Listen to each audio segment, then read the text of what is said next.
Isang umaga nga, ginising ako ni tatay sa aking pagkakatulog at pinakita nga sa akin ang cabinet na are. Napakabigat nga pala at 170 kilo kaya naman kinarga na nga lang pala nila sa tricycle at binuhat. 4 na tao nga pala nagbuhat dahil sa sobrang bigat. Medyo may kalawang na nga rin pala ang kanyang ilalim at konting kalawang sa loob pero konting remedyo lang to ay kayang-kaya na. Pinalagay ko nga pala muna siya dito sa harap ng aming bahay dahil lilinisin ko siya at sasabunin para naman mawala yung mga gabok at mga kalawang. Hagyan na nga pala nila maitayo ito dahil sa sobrang bigat at hindi talaga kaya ng isang tao. Ayun nga pala, pati nga si inay ay tumulong na rin dahil di umano'y siya'y lalaki. Tomboy nga pala siya dati, nabuntis at nagkaanak ng 5. Kaya babae na siya ngayon.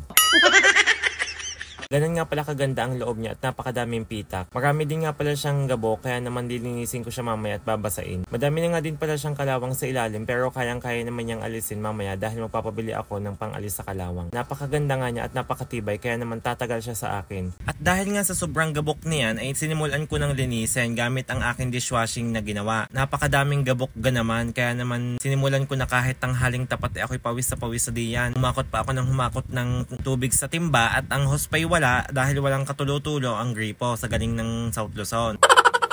Walang edit-edit yan ha, gayaan talaga sadya ako maglinis, gayaan kabilis.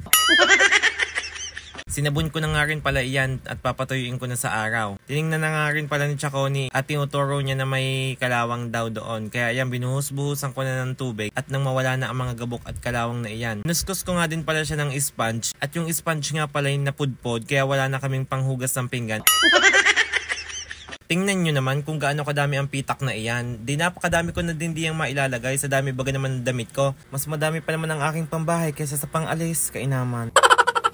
Yung ganamang ang damitan ko wasak na dahil sa pagkakatiklop ko busangsang ng malala. Pagkakasiksik ko, di yun, hindi na mabuksan ang cabinet ko kaya naman are, buti na lang at ako nakabili na rin. Napakadaming pitak kaya naman kasyang-kasya at sa dami ko baga namang kagagautan ay di sulit na sulit are. Madami na akong mailalagay din tingnan nyo naman. Yung ganamang tiklop na tiklop sa umpisa. Wala pang ilang araw gusot na gusot ng uli at napakasikip baga naman ang lalagyan ko.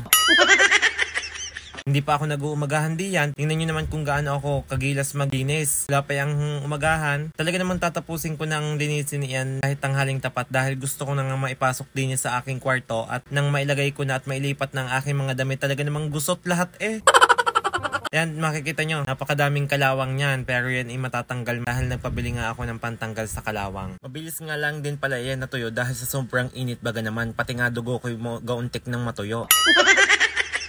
Patapos na nga pala akong tuyuin ang cabinet na iyan dahil sobrang ang sakit na talaga ng likod ko at napakadaming pitak baga naman niisa-isa ko talagang punasan ng basahan para matuyo na talaga at nang maipasok na nga. Luhod at samba na nga ako mapunasan laang ang poka kaning cabinet na iyan. Yan nga pala ang luma kong cabinet at binabala ko na nga din palang bumili ng isa pang cabinet. Buti na lang nakita ko nga tong napakamurang cabinet na to at binili ko na nga rin pala agad-agad. At napakadami talaga niyang pitak at tapos na nga rin pala siyang sprayan ng spray paint na kulay gray din at sprayan ng pangkalawang para hindi na siya kalawangin. Tapos na nga rin pala siya at binabala ko nang ilipat lahat ng aking mga pambahay at pang-alis dito para naman lumuwag na yung isa. Dahil kung ako yung cabinet na iyon, isusuka ko lahat ng mga laman na iyan.